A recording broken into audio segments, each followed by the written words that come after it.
لله رب العالمين والعاقبة للمتقين والصلاة والسلام على سيد الأنبياء والمرسلين أما بعد أعوذ بالله من الشيطان الرجيم بسم الله الرحمن الرحيم إنا نحن نزلنا الذكر وإنا له لحافظون صدق الله العظيم وبلغنا رسوله النبي الأمين الكريم ونحن على ذلك لمن الشاهدين والشاكرين والحمد لله رب العالمين. وفيما ملت الإسلامية کچھ عرض کرنے سے پہلے ہمارا انتہائی ادب و احترام کے ساتھ بارگاہ رسالت مآب صلی اللہ علیہ وسلم نے درود پاک کا نذرانہ پیش کرے اور بڑے دعوت بلند اللہ مولانا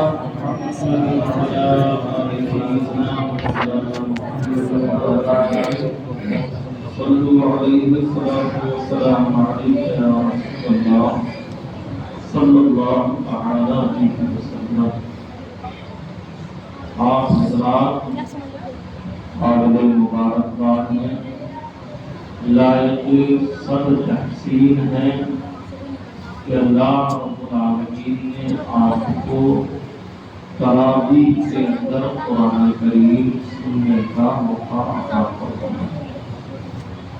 اس پر آپ اللہ کا جتنا شکر ادا کریں کم ہے، اس لیے کہ یہ وہ باعظمت کلام اور عزت والی کتاب ہے کہ اس کی تلاوت کا موقع تو اللہ نے فرشتوں کو بھی عطا نہیں فرمایا. اللہ کے کچھ خاص فرشتے ہیں جو قرآن کی تلاوت کرنا جانتے ہیں، قرآن پڑھنا جانتے ہیں. باقی اللہ کے فرشتے جو ہم قرآن پڑھتے ہیں تو ہماری تلاوت کو آ کر وہ سنتے ہیں. اس لیے ہم اللہ کا جتنا شکر ادا کریں کم ہے کہ اس نے ہمیں اتنی برکت والی کتاب عطا فرمائی. اور ایک بات پر ہمیں شکر ادا کرنا چاہیے، آپ کی توجہ ادھر والوں کی طرف ہے، میری طرف. آپ ادھر کو دیکھ رہے ہیں. ایک بات کا اور ہمیں احسان ماننا چاہیے ان حفاظ اکرام کا. اگر یہ حفاظ اکرام حافظ قرآن نہ ہوتے تو پھر ہمیں قرآن کون سنا؟ کیونکہ ہم میں سے ہر شخص تو قرآن پڑھا ہوا نہیں. تو یہ نعمت جو اللہ نے ہمیں عطا فرمائی اپنے نبی صلی اللہ علیہ وسلم کے امتیوں کے ذریعے سے کہ انہیں اس قرآن کا حافظ بنایا اور پھر انہوں نے تراویح کے اندر ہمیں قرآن پڑھ کر سنایا. ایک اور شخصیت ہے جس کا ہمیں احسان ماننا چاہیے. وہ شخصیت حضرت سیدنا عمر بن خطاب رضی اللہ تعالی عنہ کی ہے. ان کے زمانے میں لوگ مختلف ٹکڑیوں میں مختلف گروپوں کے اندر الگ الگ کھڑے ہو کر اپنی اپنی جماعتیں بنا کر جماعت تراویح ادا کرتے تھے. آپ نے سب کو اکٹھا کیا. عبداللہ ام مکتوم رضی اللہ تعالی عنہ کو حکم فرمایا کہ آپ تراویح ان کو جماعت کے ساتھ پڑھائیے اور اس تراویح میں انہیں قرآن سنا دیجیے. تو حضرت عمر رضی اللہ تعالی عنہ نے اگر یہ معاملہ نہ کیا ہوتا تو ایک دشمنی اور تھی، حفاظ اکرام قرآن کو بھول جاتے، حفاظ قرآن کو بھول جاتے۔ یہ تو ان کا احسان ہے ہم پر کہ تراویح کی وجہ سے ہمیں فکر ہوتی ہے قرآن یاد کرنے کی اور تراویح میں قرآن کو سنانے کی، اس نیت سے ہماری توڑ ہو جاتی ہے، ان کا قرآن پکا ہو جاتا ہے اور ہم قرآن سن کے نعمتوں سے اور نیکیوں سے مالا مال ہو جاتے ہیں۔ اللہ کے پیارے نبی صلی اللہ تعالی علیہ وسلم کی حدیث ہے، طبرانی شریف کے اندر میرے آقا نے ارشاد فرمایا، اے لوگو جب بھی تم قرآن پڑھو تو اچھے انداز میں، سریلی آواز میں اور بہتر لب و لہجے میں آپ قرآن پڑھو۔ میں آپ کی تو نہیں کہتا آپ کے حالات کیا ہیں، ورنہ اگر کوئی اچھا پڑھنے والا جب قرآن پڑھتا ہے تو جی کرتا ہے کاش ہم قرآن میں کھو جاتے، گم ہو جاتے اور ہمیں اپنی زندگیوں کا پتہ نہیں ہوتا۔ اتنا محسوس ہوتا ہے انسان قرآن کو سن کر، دنیا کا کوئی نغمہ، کوئی فلمی گانا یا کوئی راگ الاپنے والا یا کوئی قوال، اس کو بار بار آپ سنیے، بار بار آپ سنیے، آپ کی طبیعت اکتانے لگے گی، اکتاہٹ آپ کے اندر آ جائے گی۔ مگر قرآن اللہ کی وہ بعظمت کتاب ہے، اس کو جتنا سنو، جتنا پڑھو، اتنا ہی لطف آتا ہے، اتنا ہی مزہ آتا ہے، اتنی ہی دل کو فرحت اور خوشی محسوس ہوتی ہے۔ تو نبی پاک صلی اللہ علیہ وسلم نے ارشاد فرمایا، اے میرے صحابہ تم میں سے کون ایسا انسان ہے جو وادی عقیق یا وادی بطحان میں جائے اور وہاں سے اونچے کوہان والی اونٹنیاں خرید کر لائے اور پھر انہیں اللہ کی راہ میں صدقہ کر دے تاکہ وہ اس کے ثواب کو حاصل کر دے۔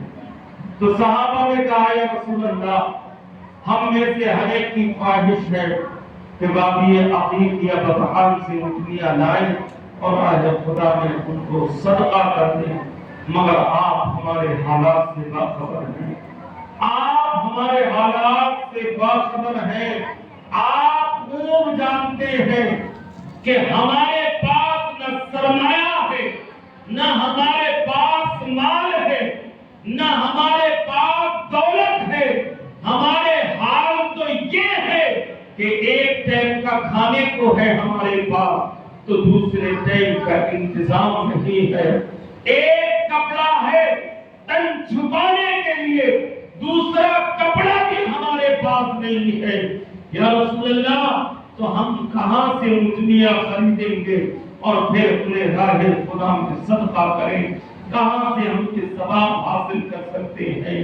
میرے نبی نے جب اضطراب اور کرب کی حالت میں اپنے امتیوں کی یہ گفتگو سنی، اپنے صحابہ کا یہ کرب ملاحظہ فرمایا، جب آپ نے سنا تو ارشاد فرماتے ہیں، اے میرے صحابہ اللہ نے تمہارے پیغمبر کو بااختیار بنایا ہے، محتاج بنا کر نہیں بھیجا ہے، تمہارا پیغمبر اللہ نے دنیا میں بھیجا ہے تو بااختیار بنا کر بھیجا ہے۔ اے میرے صحابہ سنو، اگر تمہارے پاس دولت نہیں ہے، سرمایہ نہیں ہے، مال نہیں ہے تو کوئی بات نہیں ہے، تم میں سے جو قرآن پڑھے ہوئے ہیں وہ دوسرے کو آیتیں پڑھ کر سنا دے یا آیتیں سکھا دے، جتنی آیتیں تم دوسرے مومن بھائی کو سکھاؤ گے اللہ اتنی اونٹنیاں راہ خدا میں صدقہ کرنے کا تم کو ثواب عطا فرما دے گا۔ اللہ تمہارے پیچھے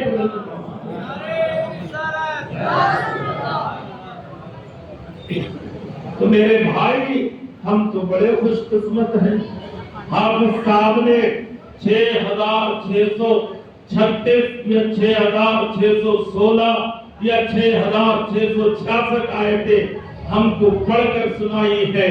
اتنی اونٹنیوں کا ثواب انہیں بھی ملا ہے اور اتنی ہی اونٹنیوں کا راہ خدا میں صدقہ کرنے کا ثواب اللہ نے ہمیں بھی عطا فرمایا۔ اب بتائیے مجھے، ہم خوش قسمت ہیں کسی کی ماں نے دودھ پلایا ہے جو 6666 اونٹنیاں اللہ کی راہ میں صدقہ کرے خرید کر، سب کچھ بک جائے گا مگر کچھ نہیں کر پائے گا، مگر یہ قرآن کی برکت ہے۔ اچھا 6666 اونٹنیاں اللہ کی راہ میں صدقہ کرنے کا ثواب، آپ نے قرآن سنا آپ کو بھی ملا، حافظ صاحب نے سنایا انہیں بھی ملا۔ اب آئیے دوسری طرف یہ مہینہ کون سا ہے؟ تو آپ کہیں گے رمضان کا مہینہ ہے، تو میں کہوں گا رمضان کے مہینے میں ہر نیکی 70 گنا بڑھا دی جاتی ہے۔ اب 6666 اونٹنیوں کو 70 گنا بڑھا کرنے کو اللہ کتنی نے کیا تھا؟ سبحان اللہ، سبحان اللہ۔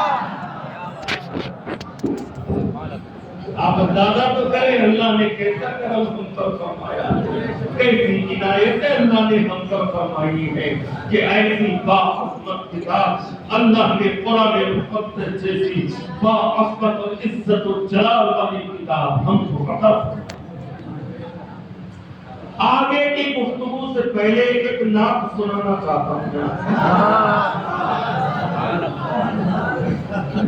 حضرت علامہ مولانا عامر صاحب بیٹھے ہوئے ہیں اور یہ ہمارے حافظ صاحب نے تراویح سنائی ہے، دونوں بیٹھے ہیں، میری آواز انتہائی چھوٹی ہے، میں ترنم میں نہیں سناؤں گا، نثر میں سناؤں گا، مگر میں یہ نعت آپ کو سنا کیوں رہا ہوں؟ وجہ کیا ہے؟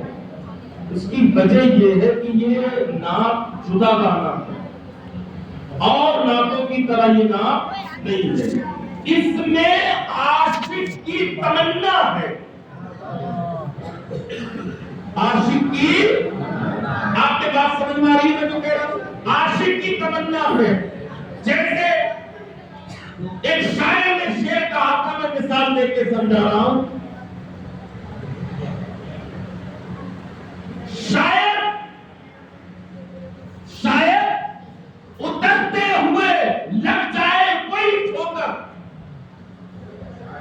شاعر اترتے ہوئے لگ جائے کوئی ٹھوکر، اس تمنا میں پڑے ہیں تیرے سینے کے درد۔ شعر سمجھے نہیں آپ؟ شاعر یہ کہنا چاہتا ہے کہ محبوب کی تو بات ہی نرالی ہے، سینے کے قریب پڑے رہتے ہیں، اترتے ہوئے ہو سکتا ہے محبوب کی ٹھوکر لگ جائے اور محب کا کام ہو جائے۔ تم شاعر نے اپنے ان اشعار میں یہی ساری باتیں پیش کی ہے، کاش ایسا ہو جاتا، کاش ایسا ہو جاتا۔ اب وہ آپ سنیں گے تو طبیعت خوش ہو جائے گی انشاءاللہ۔ محبت سے کہہ دیں سبحان اللہ۔ مثال تو سمجھ میں آ گئی؟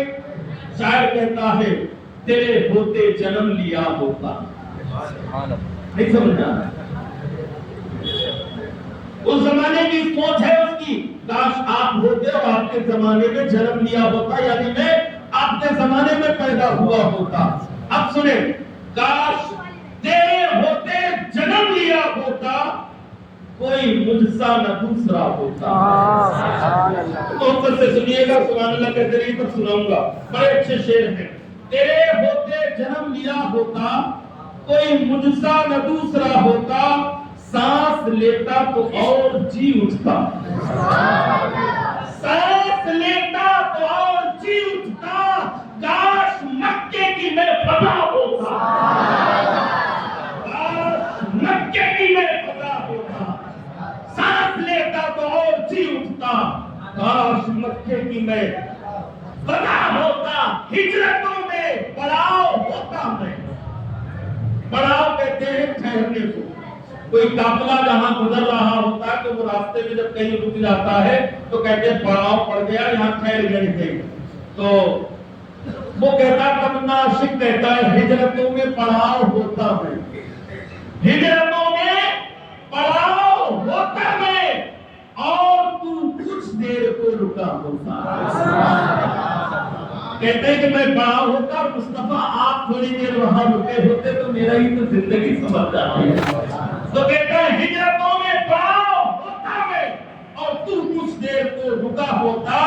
اور شاعر نے کیا خوب کہا ہے، تیرے حجرے کے آس پاس کہیں کاش میں کچا راستہ ہوتا، تیرے حجرے کے آس پاس کہیں، حضور کے لیے کہہ رہا تیرے حجرے کے آس پاس کہیں میں کوئی کچا راستہ ہوتا تو آقا گزرتے میں ان کے قدموں کو بوسہ دے دیا کرتا۔ شاعر کہتا ہے تیرے حجرے کے آس پاس کہیں میں کوئی کچا راستہ ہوتا۔ اور شاعر کہتا ہے کتنا بڑھیا شعر کہا ہے، طبیعت مچل جائے گی، تیری کملی کا سود کیوں نہ ہوا۔ سود کہتے ہیں، آپ دیکھ رہے ہیں نا، تیری کملی کا سود کیوں نہ ہوا، تیرے شانوں پہ جھولتا ہوتا۔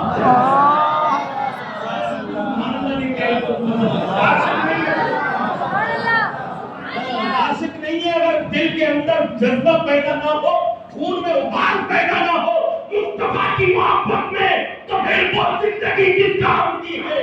عشق مصطفیٰ میں جو زندگی گزرے وہ دنیا میں بھی کامیاب ہے اور اللہ اس کو کامیاب دلوا۔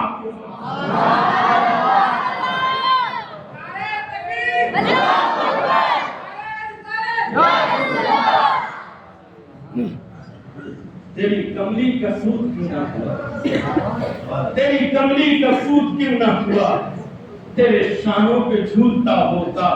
اور شاعر کہتا ہے چاند ہوتا تیرے زمانے کا، چاند ہوتا تیرے زمانے کا اور تیرے حکم سے پھٹ گیا ہوتا، چاند ہوتا تیرے زمانے کا اور تیرے حکم سے گھٹ گیا ہوتا۔ اور شاعر کہتا ہے پانی ہوتا اداس چشموں کا تیرے قدموں میں بہ گیا ہوتا، پودا ہوتا چلتے صحرا میں اور تیرے ہاتھ سے لگا ہوتا، ٹکڑا ہوتا میں ایک بادل کا، ٹکڑا ہوتا میں ایک بادل کا اور تیرے ساتھ گھومتا ہوتا، ٹکڑا ہوتا میں ایک بادل کا اور تیرے ساتھ گھومتا ہوتا۔ خاک ہوتا میں تیری گلیوں کی، خاک ہوتا میں تیری گلیوں کی اور تیرے پاؤں چومتا ہوتا، خاک ہوتا میں تیری گلیوں کی اور تیرے پاؤں چومتا ہوتا۔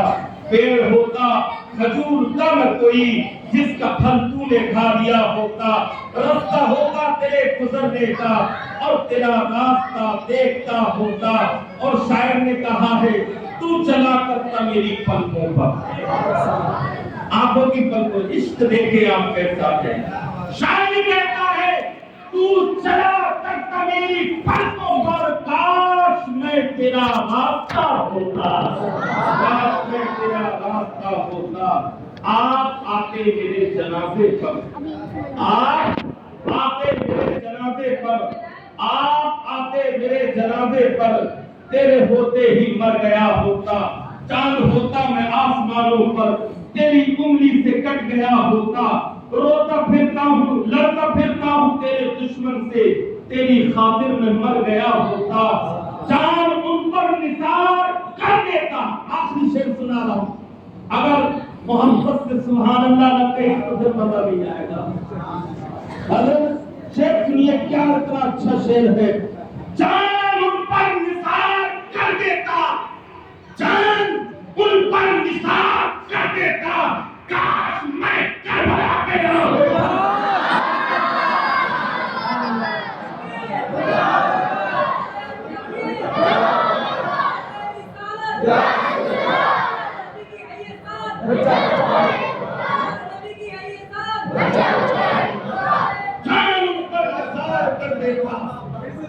جان ان پر نثار کر دیتا، جان ان کاش میں کربلا گیا ہوتا، کاش میں کربلا گیا ہوتا، تیرے نالین سر پہ رکھ لیتا، سوئی قسمت جگا دیا ہوتا، تیرے نالین سر پہ رکھ لیتا، سوئی قسمت جگا دیا ہوتا۔ یہ علیحدہ انداز کے اشعار تھے جو میں نے آپ کو سنائے ہیں۔ مطلب شاعر نے اس انداز میں حضور کی بارگاہ میں استغاثہ پیش کیا ہے، کاش کچھ تو ہوتا، تیرے زمانے کا چاند ہوتا، تیرے دور کا کھجور ہوتا، تیرے چلنے کا کچا راستہ ہوتا، تیری کملی کا سوت ہوتا، کچھ تو ہوتا۔ اسی لیے ہم کہتے ہیں ہم کچھ نہ ہوئے تو کیا ہوئے، مصطفیٰ سے عشق آج بھی ہم کو اتنا ہی ہے جتنا کہ پہلے زمانے کے لوگ کیا کرتے تھے۔ آج بھی مصطفیٰ کے نام پر اپنی جانوں کو ہم نثار کر سکتے ہیں، اس لیے کہ یہ ہمارا عشق ہے، مصطفیٰ سے ہمیں پیار ہے، اسی لیے ہم ان کی یاد مناتے رہتے ہیں، ان کا تذکرہ چھیڑتے رہتے ہیں۔ تو عشق ایک ایسی چیز ہے کہ جب انسان عشق میں پڑ جاتا ہے تو پھر سب کچھ ختم ہو جاتا ہے، پھر اسے کچھ نہیں دکھائی دیتا۔ بس آخری بات کہہ کے میں اپنی گفتگو کو ختم کروں گا اور ہم اس محفل کے اختتام کی طرف چل رہے ہیں۔ حضرت نظام الدین محبوب الہی رضی اللہ تعالیٰ عنہ کو محبوب الہی کہا جاتا ہے۔ بس یہ ان کا ذکر عشق کی بات آئی ہے تو چھیڑ کے اپنی بات کو ختم کروں گا انشاءاللہ۔ حضرت نظام الدین محبوب الہی رضی اللہ تعالیٰ عنہ کو نہیں جانتا، سب جانتے ہیں۔ ان کی والدہ مائی صاحبہ کو کون نہیں جانتا۔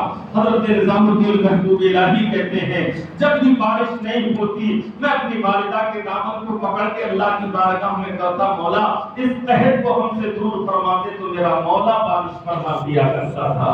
حضرت رضی اللہ تعالیٰ عنہ کی پھوپھی جان حضرت عائشہ رضی اللہ تعالیٰ عنہ کے بارے میں کتابوں میں پڑھا ہے، جب جیلان میں قحط پڑ گیا لوگ گئے تھے حضرت عائشہ کے پاس دعا کرانے کے لیے، حضرت عائشہ نے کہا ٹھیک ہے میں دعا کرتی ہوں۔ لوگ وہاں سے رخصت ہوئے ہیں، آپ نے جھاڑو اٹھائی ہے، گھر کے اندر جھاڑو لگائی ہے، دالان کو صاف کیا ہے اور اللہ کی بارگاہ میں عرض کیا ہے، مولا میں نے جھاڑو لگا دی ہے، اب چھڑکاؤ کرنا تیرا کام ہے۔ لوگ بیان کرتے ہیں وہاں سے گھر نہیں پہنچ پائے تھے کہ رم جھم بارش ہونے لگتی ہے، لوگ بھیگتے ہوئے اپنے گھروں کو واپس گئے تھے۔ تو حضرت نظام الدین محبوب الہی رضی اللہ تعالیٰ عنہ کے پیر و مرشد ہے حضرت خواجہ بابا فرید گنج شکر رحمۃ اللہ تعالیٰ علیہ۔ حضرت بابا فرید کی حضرت نظام الدین اولیاء خدمت کیا کرتے تھے، بہت ہی محبت کرتے تھے۔ ایک روز خدمت کرتے ہوئے بابا فرید نے نظام الدین سے کہا، بیٹا میں تم سے بڑا خوش ہو گیا ہوں، تمہیں کچھ مانگنا ہو تو مجھ سے مانگ لو، میں تمہیں عطا کر دوں گا۔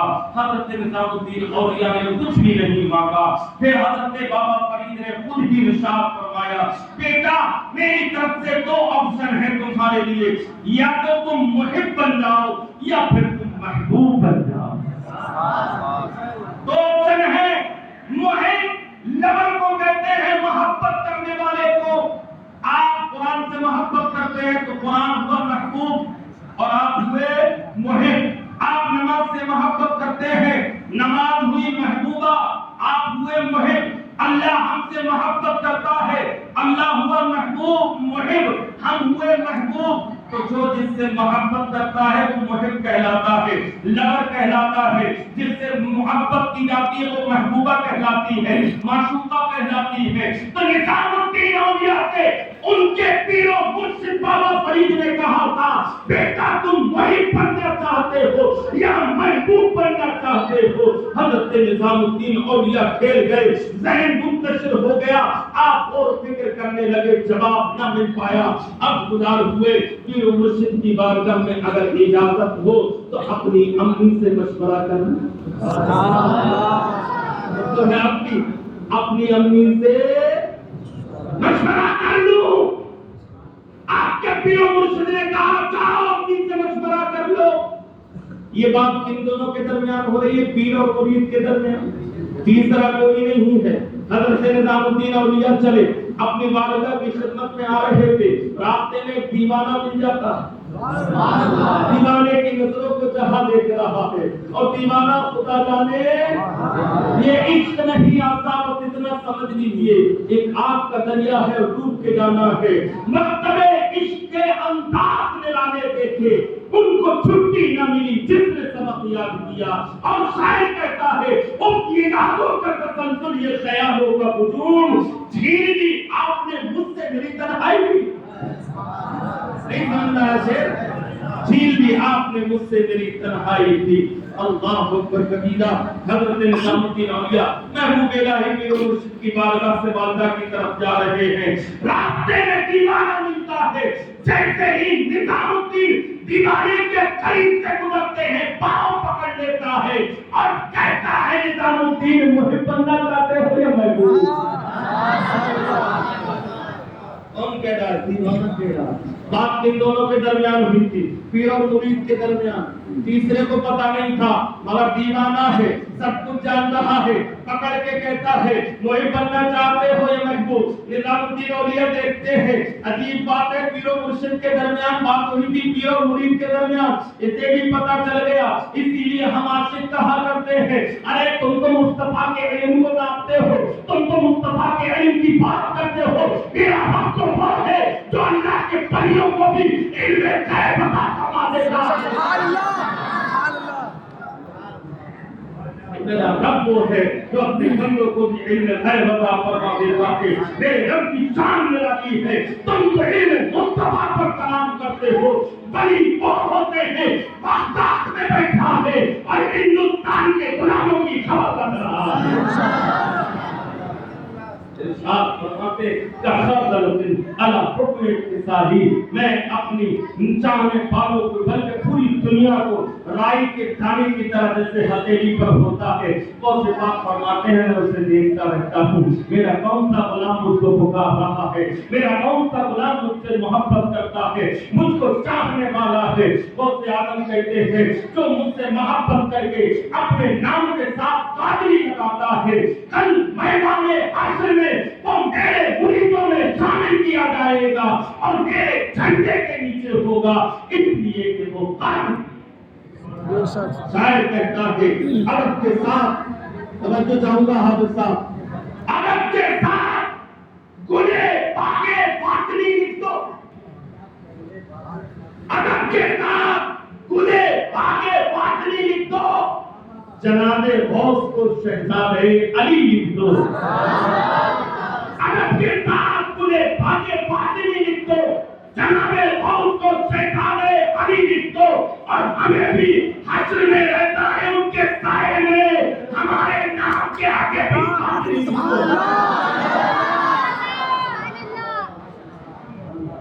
ہمارے نام کے آگے بھی قادری لکھ دو ماشاءاللہ حضرت نظام الدین محبوب الہی خدے دیوانے نے ٹانگ پکڑ لی کہا محب بننا چاہتے ہو یا محبوب بننا چاہتے ہو نظام الدین اولیاء نے دیکھا اور بھیمان میں دیوانے نے کیا کہا دیوانہ بولا امی کے پاس جانا نہ پوچھنے کے لیے اگر وہ جواب نہ دے تو لوٹ کے آ جانا میں جواب بتا دوں گا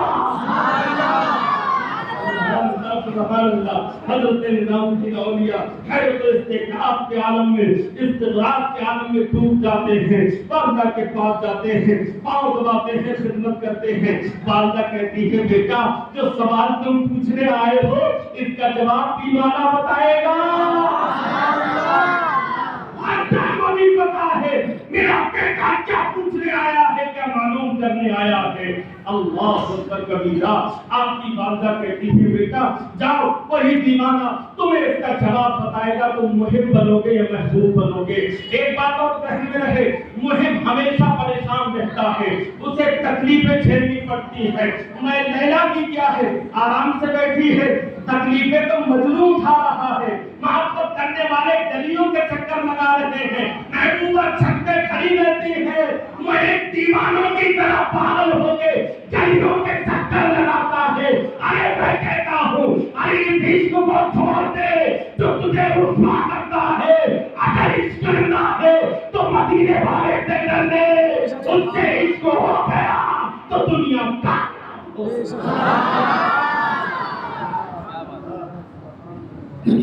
محب کیا کہتا ہے؟ محب تکلیفیں اٹھاتا ہے. نظام الدین اولیاء نے کہا اچھا بھی انہیں سے پوچھ لوں گا. تو اللہ کے پاس سے لوٹ کر آتے ہیں. مان دیکھا اسی جگہ پر جہاں دیوانہ پڑا ہوا تھا. آپ آئے, آپ نے دیکھا دیوانہ تو موجود نہیں ہے, وہاں دیوانہ نہیں ہے, غائب ہے دیوانہ. لوگوں سے پوچھا کہ یہاں ایک دیوانہ تھا, ایک مجذوب تھا, کہاں گیا؟ کیا ہوتا تو کل انتقال ہو گیا. یہ دیکھیں آپ, لمبی لمبی چھوڑ ڈالتا دیوانہ کہ مجھ سے معلوم کر لینا, اپنی موت کا پتہ نہیں ہے اور مجھ سے معلوم کر لینا. لمبی لمبی چھوڑی, اتنی لمبی مت چھوڑو, دھرتی پہ گر جاؤ گے, کیونکہ آسمانوں میں سیڑھیاں نہیں ہوتی. بات سمجھ آ رہی ہے؟ تو حضرت نظام الدین کہتے ہیں دیوانہ کہاں ہے؟ کہاں وہ تو کوڑے دان میں پڑا ہوا. کیوں دفن نہیں کیا؟ کہا ہم نے اسے دفن نہیں کیا, نہ کبھی نماز پڑھتے دیکھی, نہ روزہ رکھتے دیکھا, ہمیں پتہ نہیں کیسا تھا وہ, ہم نے تو اسے پھینک دیا وہاں کوڑے دان میں.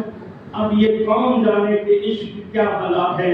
جب صادق پاک کو عشق ہوتا ہے, بات سال تک کھڑے رہتے, نہ کھانا کھاتے نہ پانی پیتے ہیں.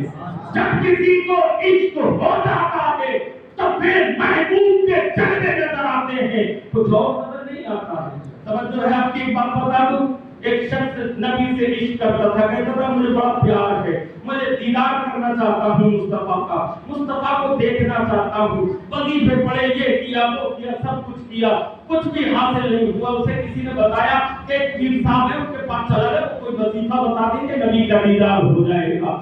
یہ گیا اللہ کے ولی کے پاس اور ان سے وظیفہ معلوم کیا.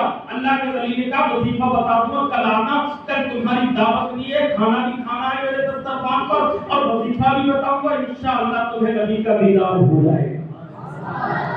اب یہ بے چین و بے قرار ہے, بڑی بے چین و بے قراری میں رات گزارتا ہے.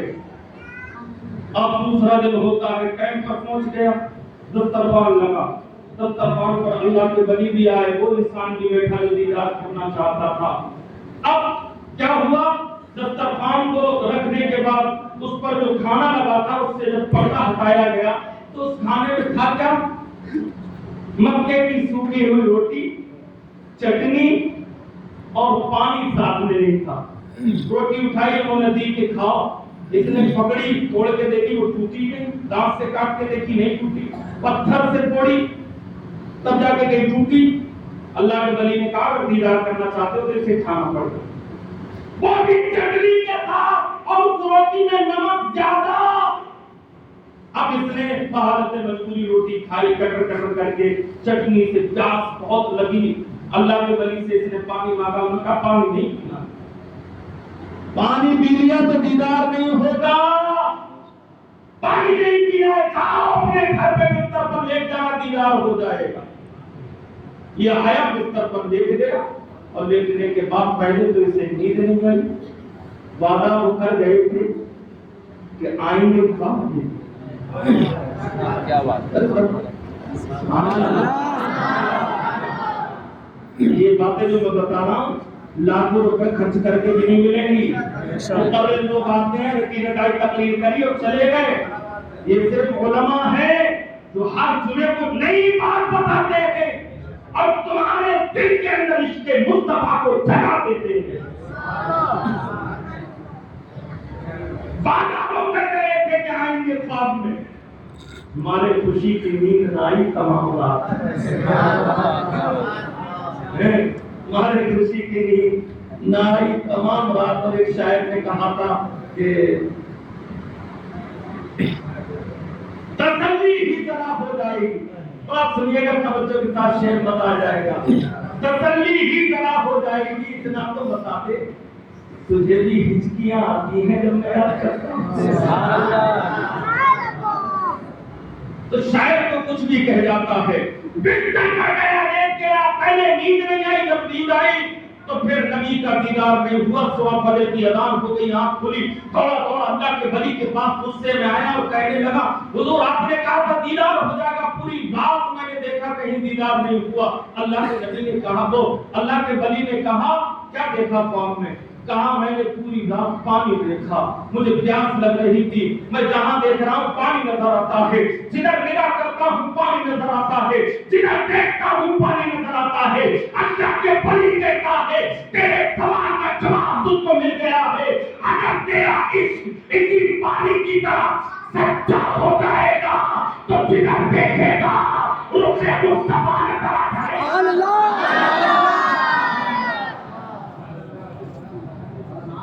عشق پکا ہونا چاہیے, جھوٹا نہیں ہونا چاہیے. پانی کی طلب تھی تو خواب میں پانی نظر آیا. عشق اگر سچا تھا, نبی کی طلب تھی تو نبی نظر آیا.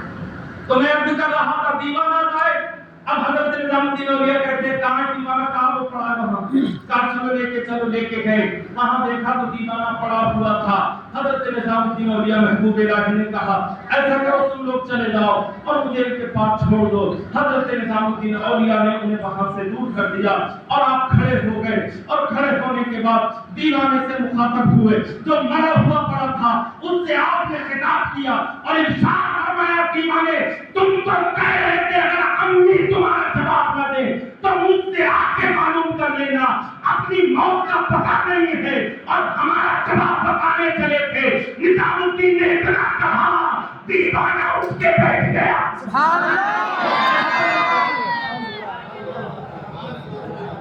دیوانہ اٹھ کے بیٹھ گیا اور دیوانے نے کہا نظام الدین اگر محب بنو گے تو میرے جیسا حال ہوگا. محبوب بننا ساری دنیا تمہارے قدموں میں جھکی چلی جائے.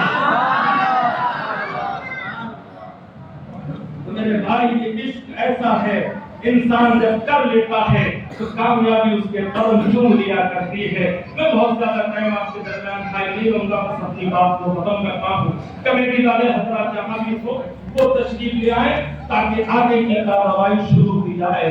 انشاءاللہ ہم بھی نبی پاک صلی اللہ علیہ وسلم سے سچی محبت کریں گے, سچا عشق کریں گے, اور جب ہمارا عشق سچا ہوگا تو آقا کریم علیہ السلام ہم پر کرم فرمائیں.